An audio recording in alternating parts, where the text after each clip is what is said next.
नमस्कार, आप लोग देख रहे हैं सारसा नाउ और मैं हूं आपके साथ संदीप मिश्रा। बिहार सरकार का गठन होते ही आज नीतीश कुमार की अध्यक्षता में कैबिनेट की बैठक हुई, जिसमें कई बड़े फैसले लिए गए। जिस तरह से हमने आपको सुबह ही बताया था कि कई अहम फैसलों को मंजूरी मिल सकती है, कई अहम फैसले पारित हो सकते हैं। तो कुछ बड़े फैसले जो हैं, जो जनता से जुड़े हुए हैं, वो मैं आपको बताना चाहूँगा। तो सबसे पहले जो नीतीश कुमार ने जो एक मास्टर स्ट्रोक जो खेला है, वो आपको मैं बता दूं। राज्य में सुनियोजित एवं गुणवत्ता युक्त शहरी विकास हेतु 11 नए सैटेलाइट टाउनशिप ग्रीनफील्ड टाउनशिप के विकास के सैद्धांतिक सहमति तथा प्रस्ताव तैयार करने की स्वीकृति दी गई है। और इन जो 11 सैटेलाइट टाउनशिप है, उसमें सहरसा का भी नाम उसमें शामिल है, वो भी मैं आपको बताता चलूँ। बिहार राज्य को आर्टिफिशियल इंटेलिजेंस यानी कि एआई के क्षेत्र में अग्रणी राज्य के रूप में स्थापित करने हेतु बिहार आर्टिफिशियल इंटेलिजेंस मिशन की स्थापना की स्वीकृति दी है। यानी एआई से जोड़ा जाएगा इन तमाम चीज़ों को। इसके साथ साथ बिहार के प्रतिभाशाली उद्यमियों एवं युवाओं को राज्य के अंतर्गत स्टार्टअप एवं अन्य न्यू एज इकोनॉमी प्रक्षेत्र के रोजगार मुखी गतिविधियों को विस्तारित प्रोत्साहित करने हेतु कार्य योजना के निर्माण करने एवं उसके कार्यवाहन का सतत अनुश्रवण करने के लिए शीर्ष समिति के गठन की स्वीकृति दी गई है। यानी युवाओं के लिए और जो हमारे उद्यमी हैं, उनके लिए भी यहाँ पर एक कमेटी का गठन किया गया है और उनकी अध्यक्षता में उनको प्रोत्साहित दिया जाएगा और भी रोजगार के अवसर पैदा किए जाएंगे, जिससे इकोनॉमी को भी इसमें बड़ा लाभ मिलेगा। राज्य में नए चीनी मिलों की स्थापना एवं पुराने बंद पड़े चीनी मिलों के पुनरुद्धार से संबंधित नीति निर्धारण कार्य योजना हेतु मुख्य सचिव बिहार की अध्यक्षता में उच्च स्तरीय समिति के गठन की स्वीकृति दी गई है।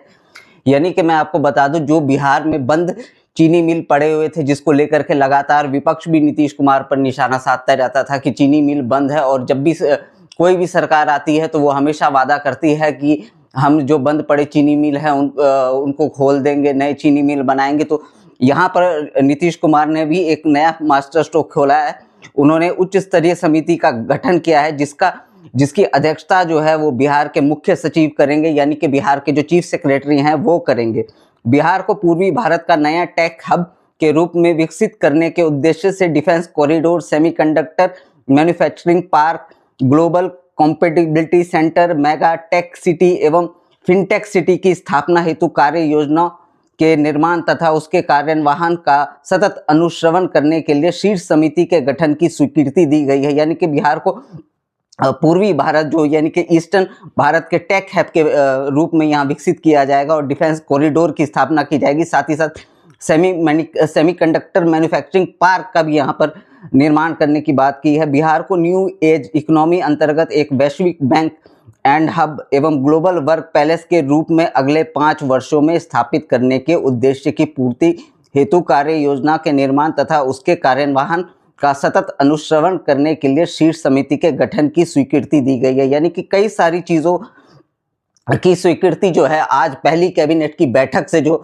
नई सरकार ने गठन किया हुई है, नई कैबिनेट ने आज वहां से पास किया है। इसके साथ ही साथ उन्होंने जिस तरह से कहा कि युवाओं को हमने रोजगार देने की बात की थी, तो जिस तरह से हमने निश्चय किया था कि 2020 से 2025 के दौरान हमने 50 लाख युवाओं को रोजगार दिया था, अब उसको बढ़ाया जाएगा और कुल 1 करोड़ युवाओं को रोजगार दिया जाएगा। यानी कि 10 साल तक जो उन्होंने वादा किया था कि 1 करोड़ युवाओं को रोजगार देंगे, उस पर भी उन्होंने चर्चा की है। और कई सारी चीज़ें जो मैंने आपको बताई, कई सारी चीज़ें शामिल है।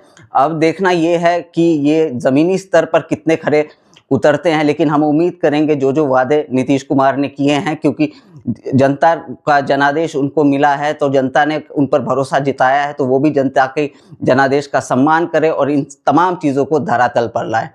आप लोग बने रहे हमारे साथ, पल पल की अपडेट मैं आप तक पहुंचाता रहूंगा। देखते रहिए सारसा नाउ। नमस्कार।